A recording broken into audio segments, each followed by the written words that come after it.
The fog is getting thicker. And Leon's getting larger. And it's just surrealistic and it's weird. And that's my sense of humor. And I used to do that to my dad. So after the movie came out, I would go, and Leon's getting larger. My dad would hate me when I would do that. We're not, this is not the thing yet. We haven't started yet, have we? Well, unless you don't want it to be. Oh. That's the old Mark Maron trick, which is you just start chatting and then like, when do we start? Oh, we started? This is the thing. Navigating through the chaos of these modern days. Lost in the radio. Hi everybody, welcome to Radio Labyrinth. Hey, welcome to Radio Labyrinth. We have another guest this week. I hope you all are liking the guests as much as we are. This week's guest is Dan Pasternack. He's one of the great champions of comedy. Beyond his work creating and preserving some of the funniest moments in television, Dan is also the proud owner of one of the world's largest collections of autographed comedy albums. So we'll talk to him about that. I love comedy albums. I have a ton of them. He's even taking his passion on the road, touring with David Zucker and Robert Hayes to celebrate the enduring brilliance of the classic film Airplane.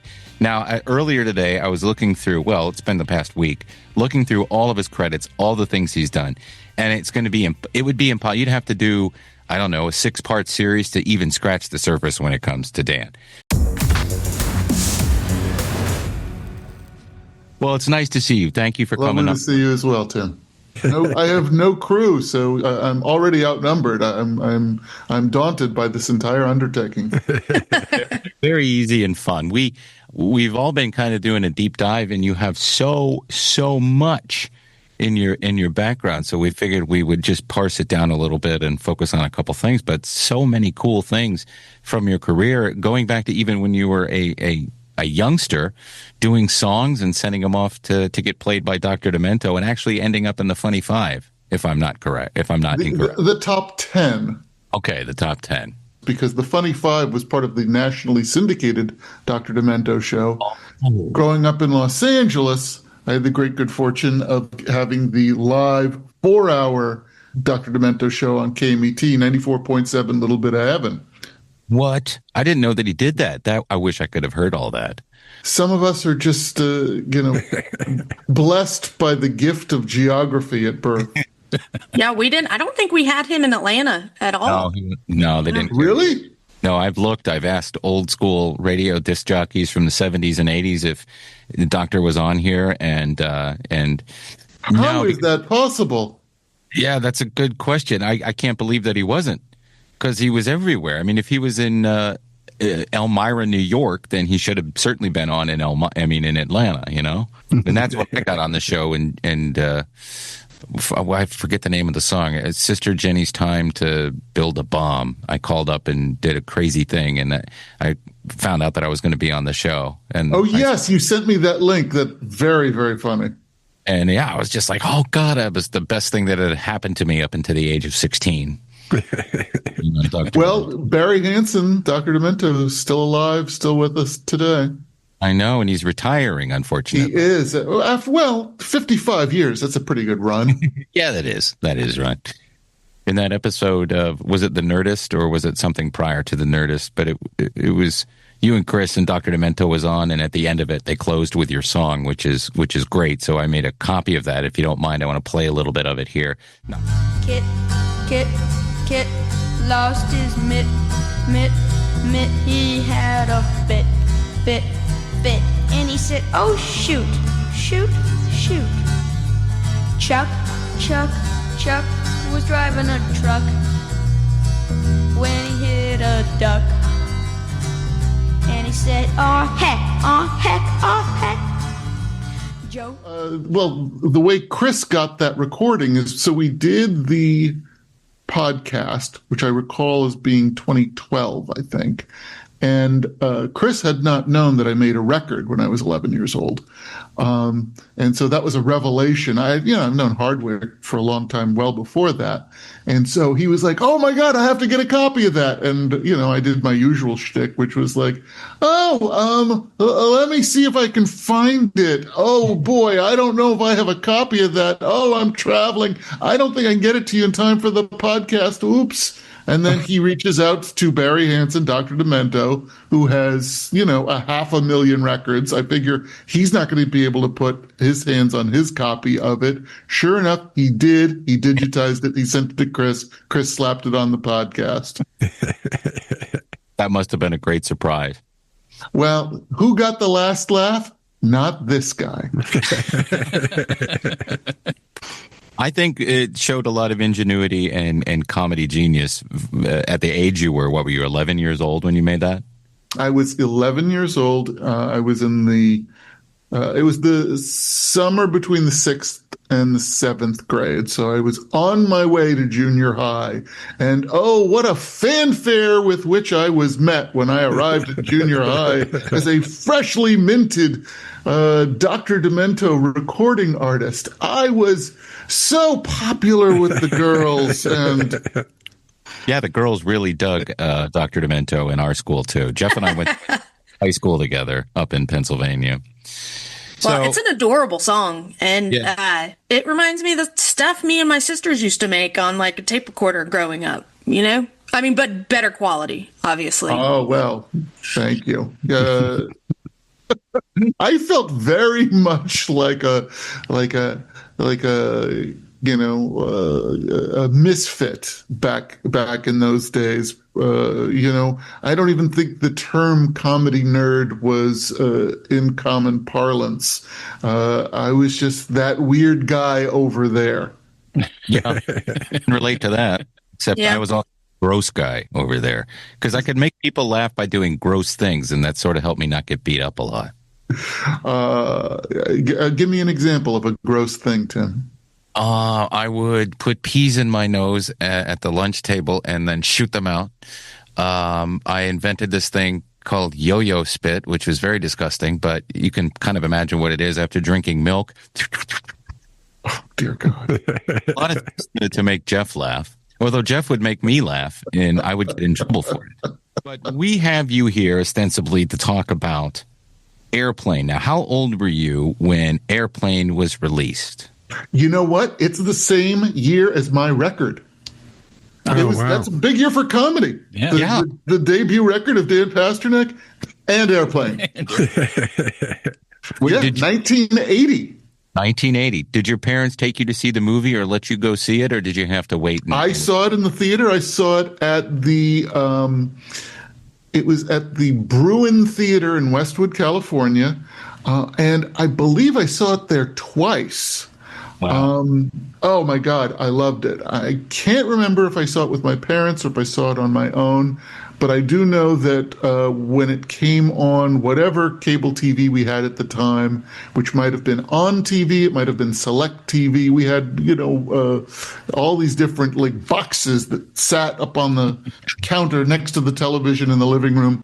And it came on and we recorded it on the family Betamax. And we had a Betamax recording of that we watched over and over and over again. And my dad and I both loved that movie.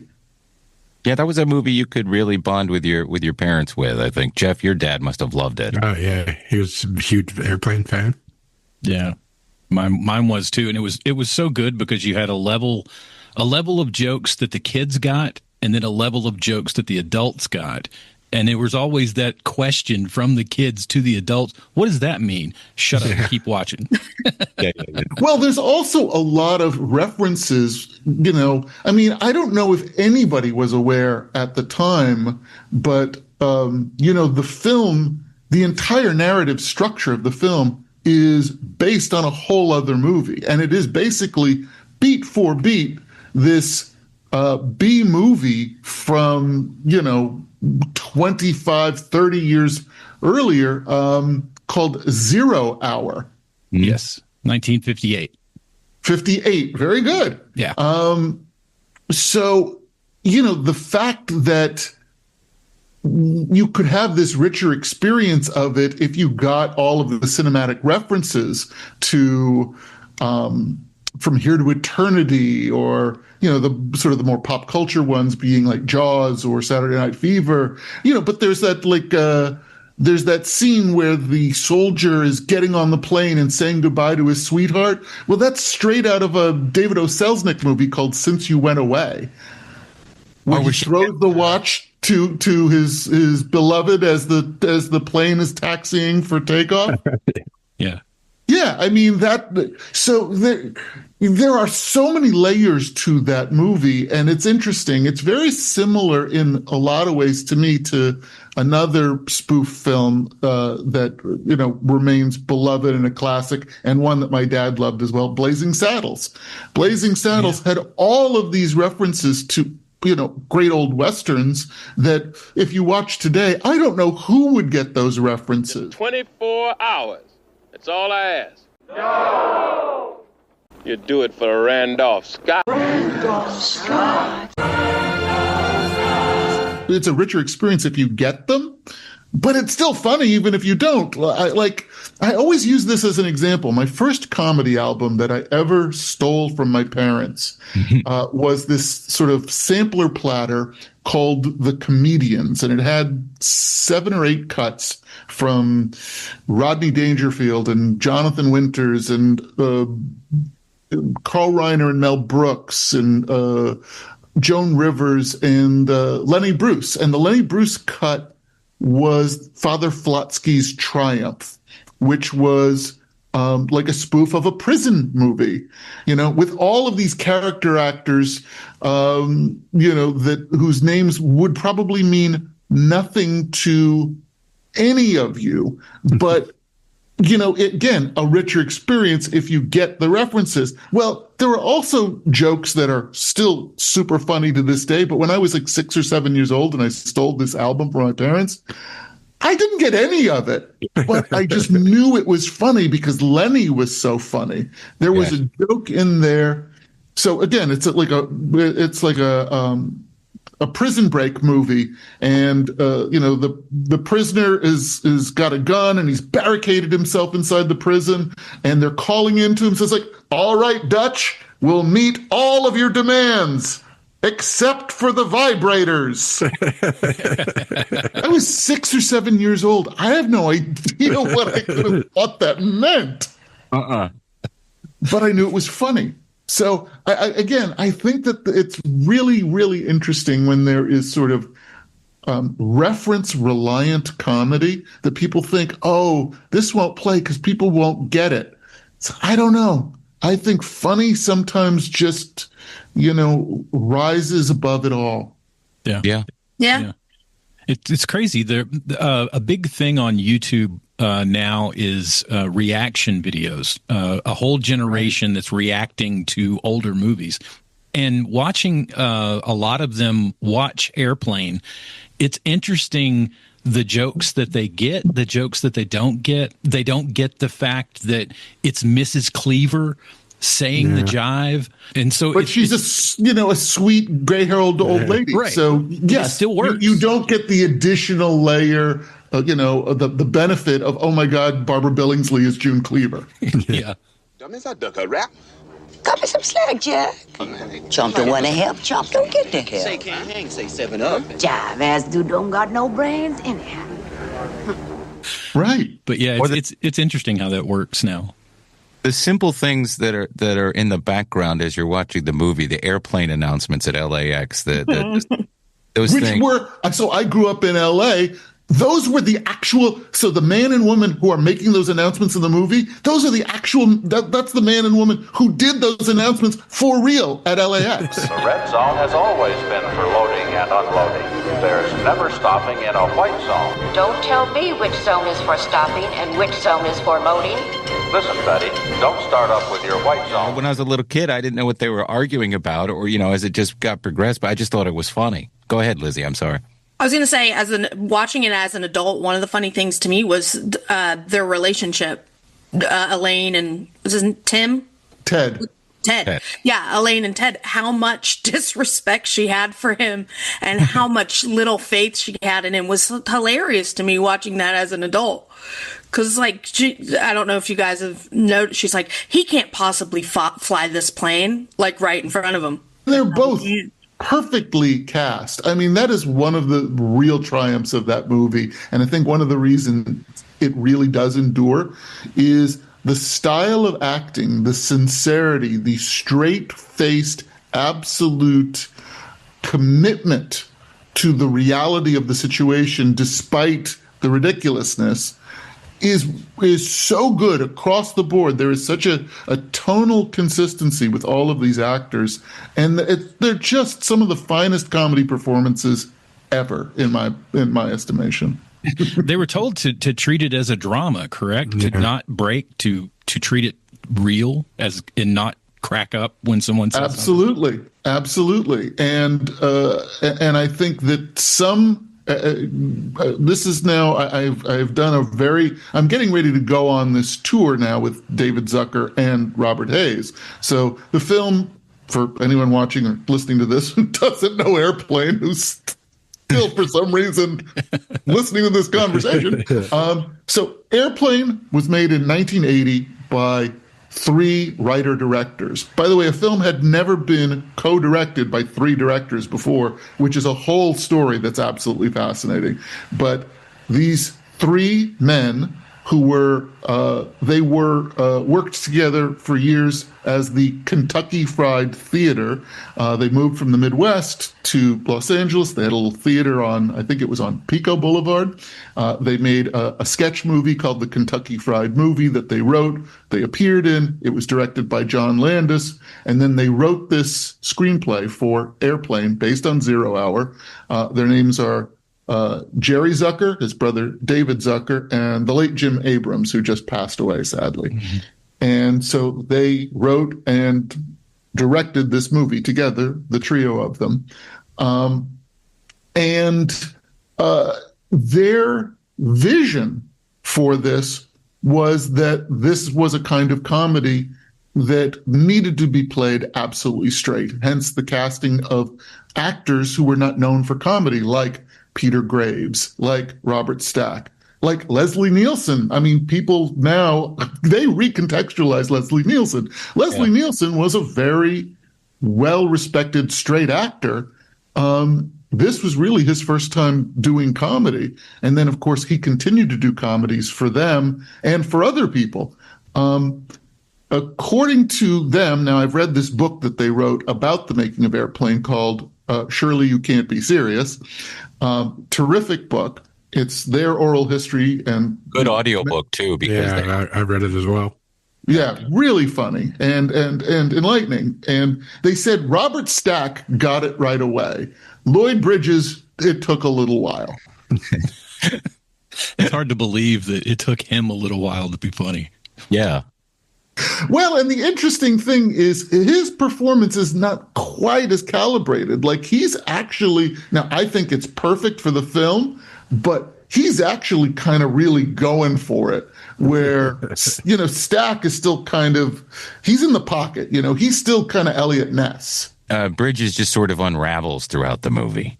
Yes, yeah. and he, but it also works because he has that runner of looks like I picked the wrong week to quit drinking. Looks like I picked the wrong week to quit drinking. Looks like I picked the wrong week to quit amphetamines. Looks like I picked the wrong week to quit sniffing glue.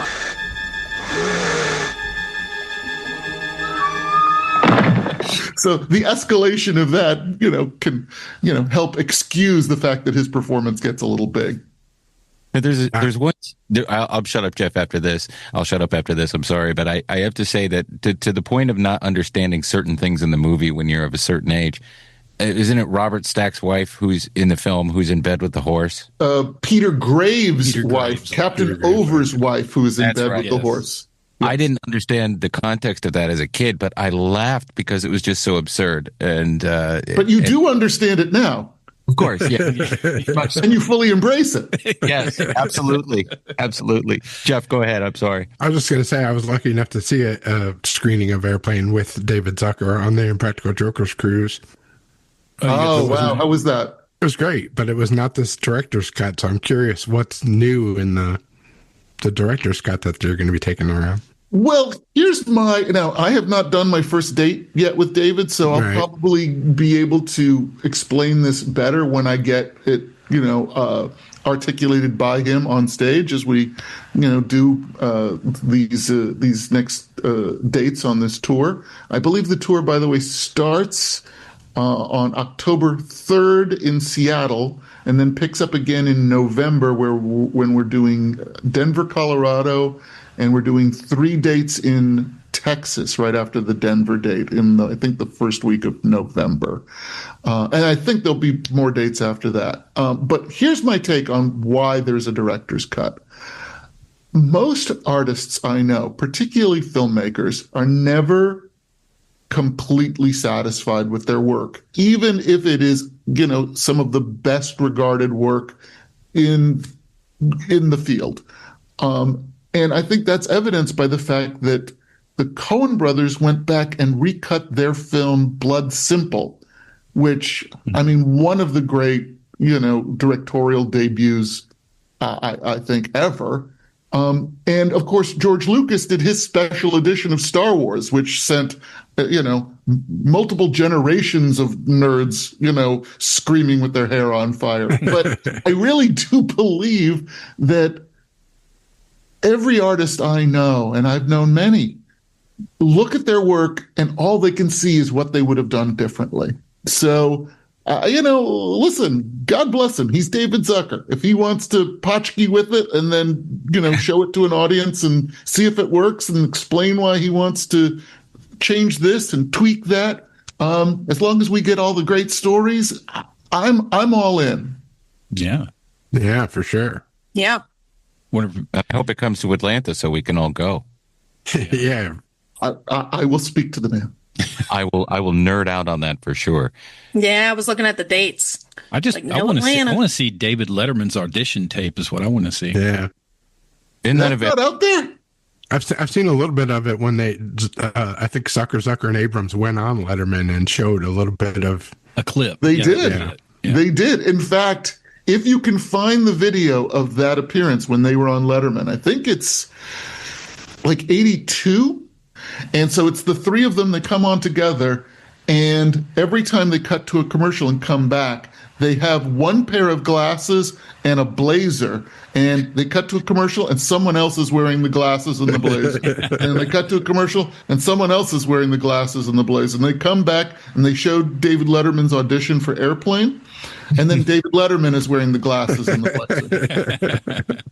We were all talking about our favorite lines and scenes from Airplane. Do you have a favorite line or a favorite scene? Do I?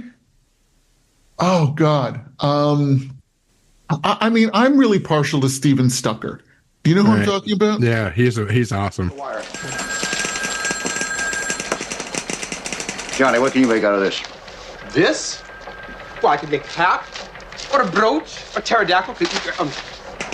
When he pulls the plug and the lights go out. Just kidding. Oh, my God. Everything he does, because he's in a whole other movie. Steven Stucker is in his own movie. And I just sort of feel like you're just seeing like electric comic energy. Like, so I remember after seeing the movie, there's a line, it makes no sense, where they say the storm is getting thicker, and he jumps out and he grabs this man by the midsection. He goes, and Leon is getting larger.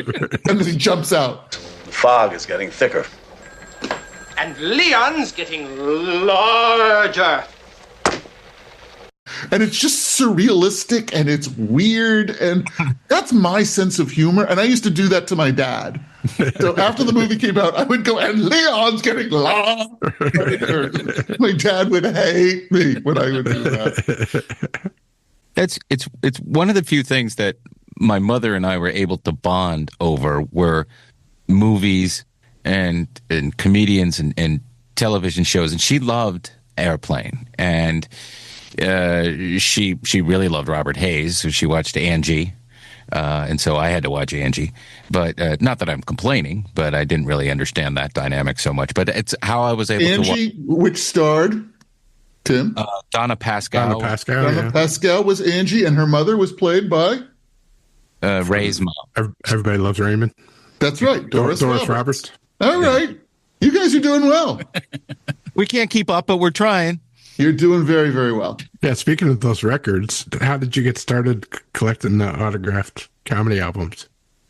Well, so I started, like I say, stealing comedy albums from my parents. So like that album that I cited before, the Comedians, I loved all of these cuts and I listened to them over and over and over again. And then I would get a little bit of allowance money, or I would do something where I could make a little bit of money as a kid, and then I would ride my bike, usually to Rhino Records, the original Rhino Records on Westwood Boulevard. And in the used bins, you could find whole albums by Rodney or Jonathan Winters or Joan Rivers or any of these people. So then I started amassing a pretty good sized record collection. Well, one of the things, remember I talked about how great it was that I grew up in LA because I got the Dr. Demento show live on KMET. Well, guess what? The other thing about growing up in LA is if you like all of these people, you're probably going to run into them. In fact, I was going to school for 4th, 5th, and 6th grade with Carol Burnett's daughters, Bob Newhart's kids. Mindy Rickles was, I think, 2 years ahead of me. I think Larry was the year behind her. Larry Rickles, Don Rickles' kids. Yeah. I think they were the same year. Larry was the same year, I believe, as Melissa Rosenberg, later Melissa Rivers, Jones' daughter. So I knew all of these people, so you could get them to sign stuff, but you would also see Mel Brooks at Factor's Delicatessen. So you could get stuff signed. And I would go to the live Dr. Demento remote broadcasts. He did a remote on KMET from the Tower on the Sunset Strip. So I would take my copy of Dr. Demento's Delights and Dr. Demento's Dementia Royale, and he signed those for me there. Well, I have OCD, so once you start collecting something, now you have to have all of it. Yeah. Well, go try and get every comedy album ever made signed. Well, how many are you at right now? I have several thousand comedy albums. I think I have about 500 signed. So you don't move a lot. I haven't moved since we left Atlanta. We left Atlanta and came up here, and we live in the Northeast now. So we tend not to move a lot. But what do you think the most valuable one you have might be?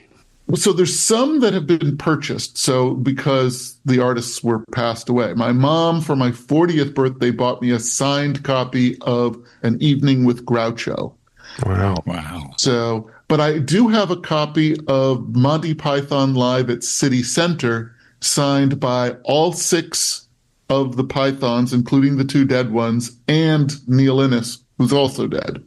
So I have that. I love having the albums that have multiple artists that are signed by all of the artists. So I have Cheech and Chong. I have, Mel Brooks and Carl Reiner. I have Mike Nichols and Elaine May on one of their albums. I have multiple albums signed by all 4 members of the Firesign Theater, 2 of whom are no longer with us. All right. Stan Freberg. Oh, yeah. I have a great copy of Stan Freberg Presents the United States of America, Volume 1. And he signed, the inscription on that album is, "To my friend Dan, who knows my work better than I do." By the way, I have a great story about when I had that album signed. So I was having lunch with Stan at this restaurant in Brentwood called Toscana. I went into the restaurant. I got there first. I got the table, and sitting alone, as he often would be at that very restaurant, was George Carlin, another one of my heroes, and someone that when I was in my early stand-up years, I got to open for. So I knew him a little bit, enough that if I went over and said, "Hey, George, Dan Pasternack," "Oh, hey, man, how are you?" And I said to him, "I'm having lunch today with another one of my comedy heroes, Stan Freberg." And George got really excited. Now, George used to collect autographs too. Lest you think, that, only uncool people stalk their comedy heroes for autographs. Cool guys like George Carlin do too. So he was like, "Oh, wow, man, can I come over and say hi?" I was like, "Yeah." So Stan comes to the table and he sits down, and George Carlin. Now, keep in mind, I'm at a table sitting with Stan Freberg, and George Carlin comes over and begins to do the Peter Leeds part of the Banana Boat record. He goes, "Hey, man, it's too loud, man. It's too piercing." And I'm losing my fucking mind. I just think this is comedy nirvana. I'm watching George Carlin do Stan Freberg to Stan Freberg. Yeah, that's amazing. That's awesome. Yeah. Well, I didn't know Carlin was into that, but it explains why he was so nice. Jeff had an internship at HBO, so he knew Carlin's schedule, and Carlin was going to Elmira, New York, so Jeff told us where he was going to be, what time his plane land, and we shared the same girlfriend, not at the same time, but our girlfriend at the time, she went to the airport because I had to work, and Carlin got off the plane and she was waiting there for him, and she pulls out my LP of Class Clown. So that's my most cherished autographed record. And I don't have a lot. Pretty great. CD covers I have a ton of, because of being on the regular guys, we had comics come in every week, or we would go see them, and I'd buy all their discs and get their autographs. But that Carlin one's very special to me, and I have his books because I went and met him at book signings. But to get that was really cool. And I love every time I would see him, I would bring a couple albums and have him sign. And because he was an autograph collector, he was cool with it. So one evening, my friend Paul Provenza and I were at my house in Manhattan Beach, and we found out Carlin was going to be at the Comedy and Magic Club in Hermosa. I think this is like 2005 or 6. So, pretty much the last couple of years of George's life. But we heard he was going to Comedy Magic because he's working on the new HBO Hour. And Provenza and I, at that time, we were writing a pilot for Showtime, but we were like, we're going to take the night off. We're going to go see George. So I think Paul and our friend Rick Overton and I, the three of us, went to see Carlin. Now, by the way, there is a box set, a DVD box set of Carlin's with some bonus discs. And one of the bonus discs is the recording of that exact performance at the Comedy and Magic Club. And you can hear my very distinctive laugh throughout this performance. That's great. So afterwards, we go into the green room at Comedy Magic, and we're like, talking about the set, and we're pitching tags for jokes, and we're like comics, just like a bunch of comics, like, doing what you do after the gig. And he was like, "Hey, I'm doing the Tonight Show in a couple of days. You guys want to come and hang out?" It's like, yeah, I think we do. I think we do. Yes, thank you. Yes, thank you. And I believe this turned out to be George's last appearance on the Tonight Show. So we go, and I bring a couple albums to have him sign. We go. He does stand up, does a great set, sit down, does panel. Then the next guest comes. The next guest is Ann Coulter. Did you get So Ann Coulter comes. Now I think, oh my God, George is going to have a field day. He has one great line. He says, "I can't believe," because he moves down the panel. He says, "I can't believe Ann Coulter made me move to the right." Great line, right? Classic line. Yeah. Great line. But then lets her do her thing. Fine, whatever. Afterwards, I've got my albums, and I'm hanging out with George, and he's signing the albums. And this guy comes over and starts talking to me. He goes, "What do you got there?" I don't know. It was a copy of like Toledo Window Box, and I can't remember one of the other albums. This guy seeing, George sign the albums, and we're just talking. I don't know who this guy is. He says to me, do you have any Orson Bean comedy albums? I said, yeah, I have Orson Bean at the Hungry Eye. He says, do you have it signed? It's like, no. He says, I can get that signed for you. So the guy gives me his contact info. So I put him in my phone. I put his name. I put his phone number. I put his email. And I put Orson Bean in the subject line. For whatever reason, I didn't follow it up. Fast forward many years. George has since passed away. And Orson Bean dies. And I'm really, really, really bummed out. And I'm reading, because I never followed it up. And I'm reading his obituary. And it says that Orson Bean's daughter had been married to Andrew Breitbart. Yep. I look in my phone and I realize Ann Coulter's friend and guest who was there, who just came over to see what George Carlin was signing for me, was Andrew Breitbart. Andrew Breitbart was in my phone. I had no idea that that's who I was talking to. Wow. Well, Lizzie, you had some questions too. I feel like I keep dominating. Every time we have guests, Dan, I always say, everybody, I'm gonna get out of your way, and then I just start babbling too much. So I'm gonna.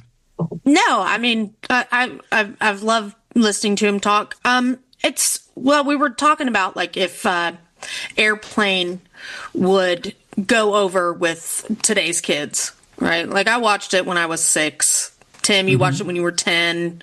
Yeah. You were 11. So I did a little homeschool experiment today because I homeschool my kid. He's 8. And we watched Airplane, and I had him write what he thought about it after he watched it. And he eats that stuff up. Like he loves film and comedy. And do you have what he wrote with you? It's upstairs, but I do remember it. So okay. Yeah, I do. Lizzie, why didn't you bring what he wrote? I was like, this is this big build-up. I was in a rush to and here's what my 8-year-old son wrote about Airplane. Sorry. He had no idea it was a comedy, which was great because he starts watching it and he thinks it's an action movie because he hears the music in the background and he's not listening. Like he hears the people talking. And well, that's the other thing, by the way. The music is a whole other conversation because the music also is very much like the acting. So Elmer Bernstein did that score. Now, Elmer Bernstein had done like mostly dramatic films, I think, until John Landis hired him to do Animal House. And then he started doing a lot of comedy films because people found, like an Animal House, like an Airplane, that these very straight, sincere orchestral scores actually really work very well for a certain kind of comedy. I forget who posited the question. So could you do it today? Would it play today? I think you've answered the question. Yeah. I think it would. Yeah. My 19-year-old, I have a 19-year-old as well, and she was home, and I tried to get her in to watch some of it too so I could get her reaction. But, and I'm shocked she was like, I've never seen that movie, which shocks me because I'm her mom. I think she has, and she just doesn't remember, is what I'm assuming. You know, so there's a theater not too far from where I live that occasionally shows like new prints of classic films. And occasionally I would take my kid. Now my kid's now off at college, but a couple of years ago, there were these restored prints of some old Laurel and Hardy shorts. So we're talking really old. And I just said to my daughter, yeah, come with me. And so, okay. Comes with me. She's laughing harder than anybody in the theater and said to me afterwards, Dada, that was so much funnier than I thought it was going to be. Nice. Yeah, that's great. And I love you talking about, going to see Laurel and Hardy. I asked Frank Santopadre when we interviewed him, I said, what age is a good age to start watching the Three Stooges with your child? Because my son is 4. And I started watching an episode, and then I saw in his eyes, he had a brightness in his eyes. He was, first of all, it's black and white. He's never really seen anything black and white, so he's looking at it and he's following it. And I start worrying, okay, I don't want him going to school and punching kids and poking them in the eye, so we're going to wait on this. But he likes the music. There's this record. Now it's just Mo and Larry, and forget which fake stooge it is. Is it Curly? Is it Joe DeRita? That would be Joe DeRita was Curly Joe, or could have been Joe Besser. It's the one with like three little fishies, and on this song, yeah, that was Curly Joe. Yeah. And those are great songs for kids, and he's fascinated by that, and he loves it. So that makes me happy. But I see that spark in his eyes, and again, he's only 4, so that's one of the things I'm looking forward to, introducing him slowly to things. My overall point is there's so much good stuff from the past that I want to introduce him to. So it's nice that what you've done and what Lizzie's doing is keeping these things alive. It's important. Well, I mean, I do think that that's a sort of a part of what I'm doing with, some of these live events that we're touring, like doing a tour for the 45th anniversary of Airplane, or, a little later in the year, we're going to be doing the 40th anniversary of Stand By Me. And we've got Will Wheaton, Corey Feldman, and Jerry O'Connell, the first time the 3 of them have gotten together to do anything publicly since making the film. Former Radio Labyrinth podcast guest. Corey Feldman. Yeah. Oh, really? Okay, cool. Who's also now a contestant on Dancing with the Stars this season. Just didn't know whether you wanted me to talk about the John Candy I Like Me tour. I do want to hear about that, yeah. Yes. So that came about because Ryan Reynolds I've known for 25 years, and he came to speak to my class. I teach a class in TV development at NYU at the Tisch School of the Arts. So he came to speak to my class, and he mentioned that he was doing this documentary. And he is passionate about loving John Candy. By the way, never met the man, he never worked with the man, but he just always loved John Candy. And so I said, this sounds incredible. Are you going to have a theatrical window for this? And he said, no, we're doing it for streaming. It's going to be on, Amazon Prime. He said, we'll premiere it at the Toronto International Film Festival, and then it'll go to Amazon. And I said, I mean, it sounds so magical and joyful, and people have this immediate emotional reaction when you talk about John Candy in a way that they don't have with a lot of other stars or comedians. And I said, I think this would be great to have a little tour where real audiences, not, industry people, not festivals, but like real people can sit in a theater, have a communal experience of this film, and then you could tell them why 31 years now after John Candy's passing, it was so important to you to make this film. And he just said, yes, I want to do that. So we are in 2 weeks going to do a little tour. We're going to do a little jog around the Northeast. I'm going to moderate. There's another moderator named Kevin McCarthy there's going to be a date in LA, one in Chicago, and one in Toronto. So we're going to do a handful of dates before it comes to Amazon. And that's starting in 2 weeks. And tickets are on sale now if you go to johncandy.com.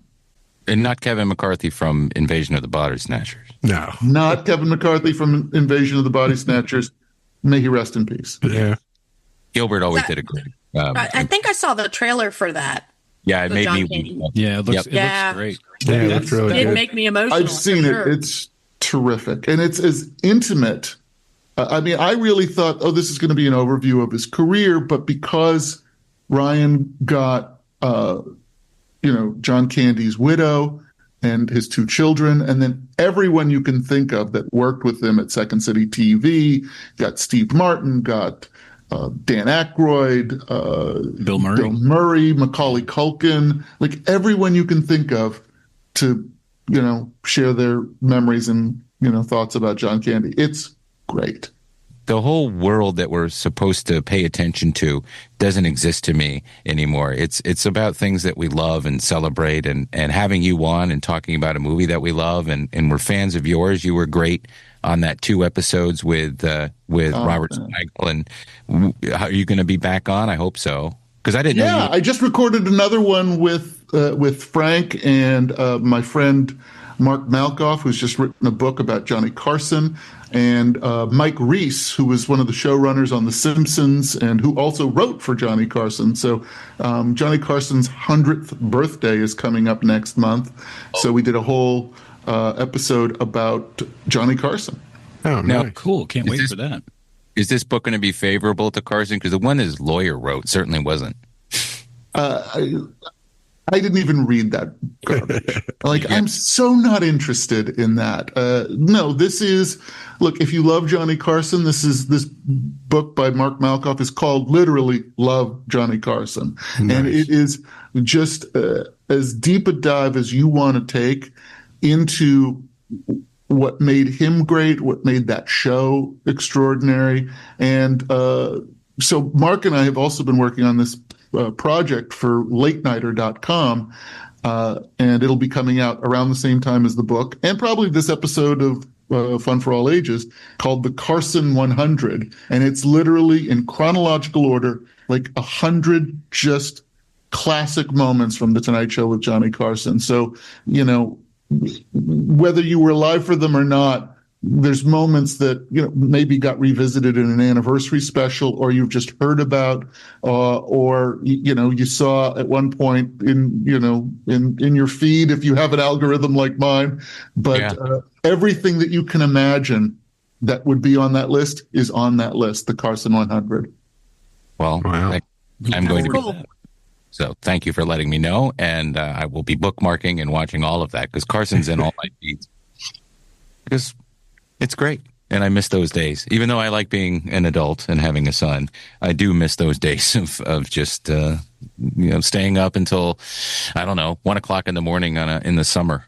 Growing up watching. Again, that's how I bonded with my dad.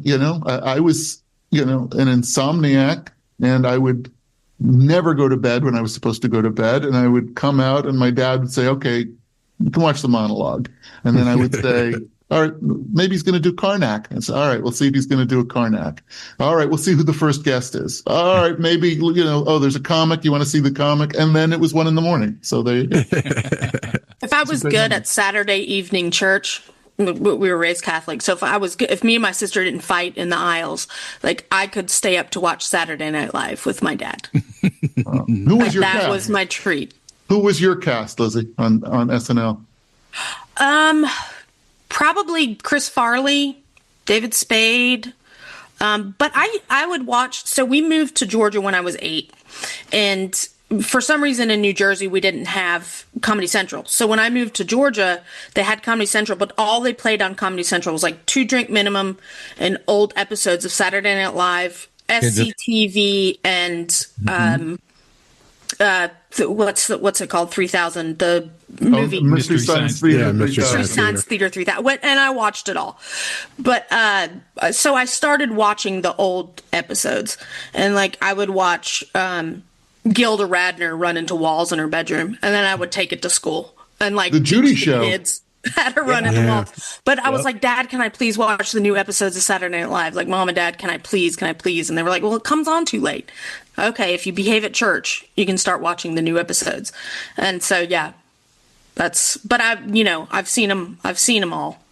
So that was the cast I started with, in my time. The first time I ever watched it was my mom let me stay up because she wanted to watch it. Steve Martin was the host. So it must have been 76, I think. That's the first one I remember watching. Of course, I've seen them all. So when you ask us who our casts are, we go all the way up till, I don't know, now, I guess. But yeah, the first cast that I really got into were the Ebersol years. Because when it was the Gene Dumanian season, I was watching Fridays. Because I thought that show was... Interesting. Well, they weren't competing with each other. The one was on Friday, one was on Saturday. I know. But my dad had an antenna. So when I go to my dad's house, the antenna, if you wanted to watch NBC, you had to go out and fiddle with the antenna. And Saturday nights were ABC nights because it was Love Boat and Fantasy Island. So that's, but back at home, we had cable. But I loved Fridays, and I still annoy people with if I see clips of it or whatever, I'll watch them because that was all right. Show. Here's your last quiz then, Tim Andrews. How many members of the cast of Fridays can you name? Melanie Chardoff, Larry David, Michael Richards. Oh, God. And then you get into, I can see all their faces. I just don't remember all their names. Give me one more second. I'll think. I'd have to cheat, and I don't want to cheat. So those Bruce three. Bruce Mahler, yes, who was in that weird 80s movie where he played like a crazy doctor, right? No, that's Mark Blankfield. Yeah. Mark Blankfield, okay. Bruce Mahler was in the Police Academy film. Yeah. That's right. That's right. Okay. Mary Edith Burrell. Yes, very funny. Darryl Igus. Who was Darryl Igus? Was he the impersonator? He was the African American cast member. There was only one. No, the one who did the impressions was John Rourke. Yes, and he played Bush in oh God, I'm losing it now. Naked Gun 2. He played Bush, right? Oh, did he? I don't know that I remembered that. I think that was him because he did. Yeah, he did all the impressions. But I think we got everybody right. You said Melanie Chardoff. Yeah, well, I was in love with her. She's one of the first celebrities I ever was like, oh, she's so pretty. That was just very pretty. She's still very pretty. Oh, I know. And then went on to be the principal on Parker Lewis Can't Lose. Yeah. Oh, I remember that show. Now I feel bad because I don't remember their names. Kevin Nealon was the host of the news when I started watching SNL live. Oh, okay. So he would crack me up because he would do this thing where like his head would be spinning and the globe would be spinning, but then you would just see him and it would be his chair. Yeah. He was in between Dennis Miller and Norm, right? Yeah. I believe so. Well, Norm wasn't right after him. Norm was right after him. Yeah. Norm was right after him, and he tells one of my favorite jokes ever on the show, which is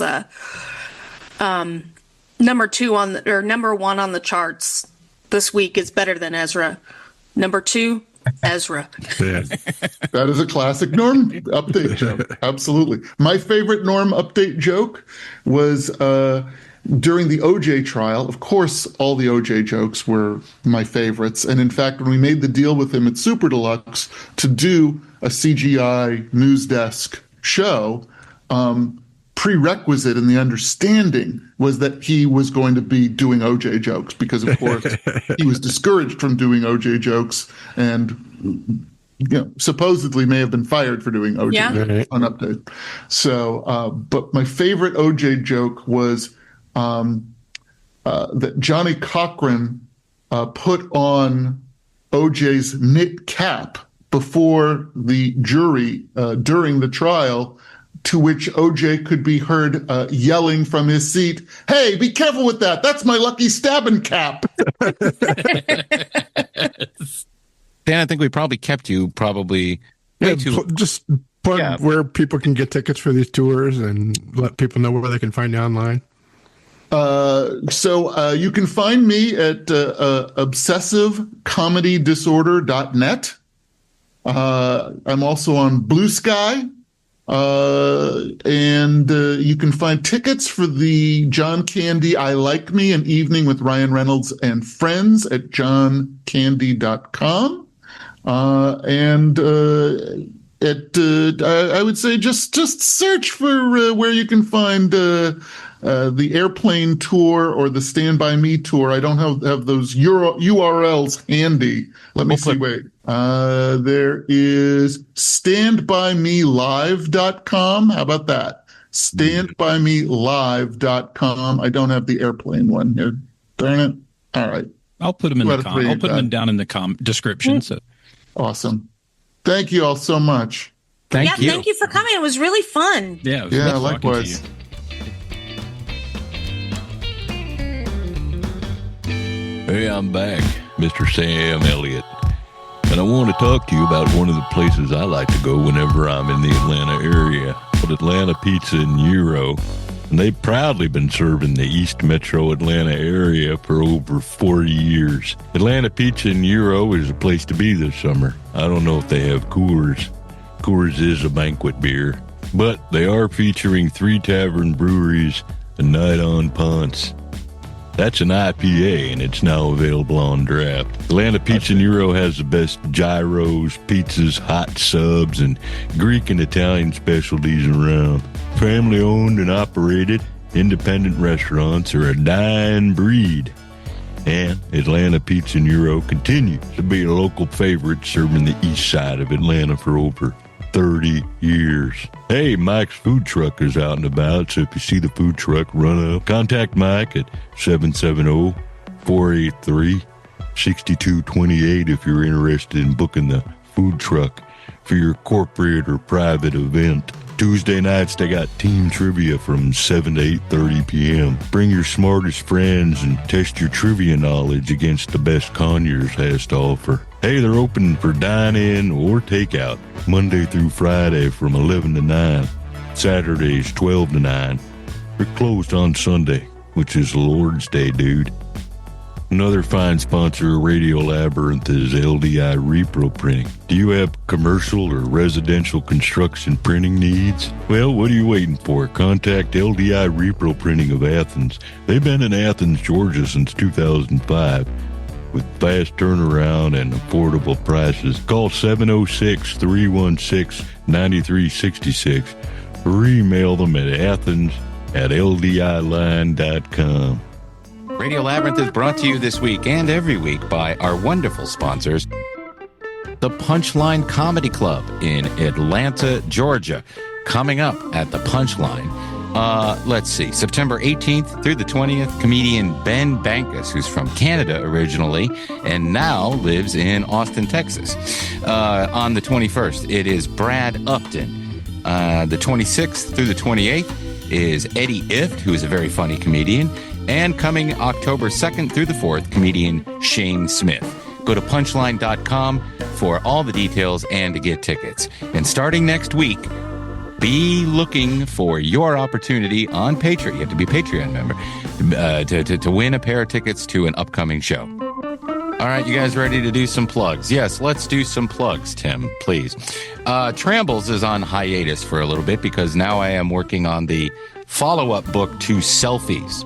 The name of this book is Fabricants. It's book 2 in the Manifold series, and I just started it, and it's going to take me a lot of time. If I can get around to it, I will do some more episodes, if you people like it. And by you people, I mean everybody, not, I know Lizzie likes me. I do. That bums me out. I'll do me's just for Lizzie. Thank you.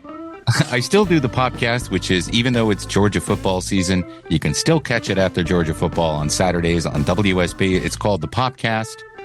And this week's episode, which comes out, I guess if you're getting this episode on, the Saturday it comes out, it's tonight. So you can listen to it on the WSB radio app or wait for the podcast.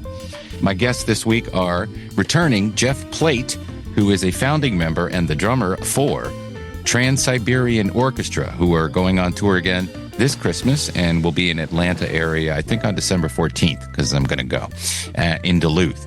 And what the cool thing about Jeff is I like talking to him. I always get offered a chance to speak to members of the band. I always choose Jeff because he lives in Horseheads, New York, and he's a Buffalo Bills fan. That's going to be this Saturday?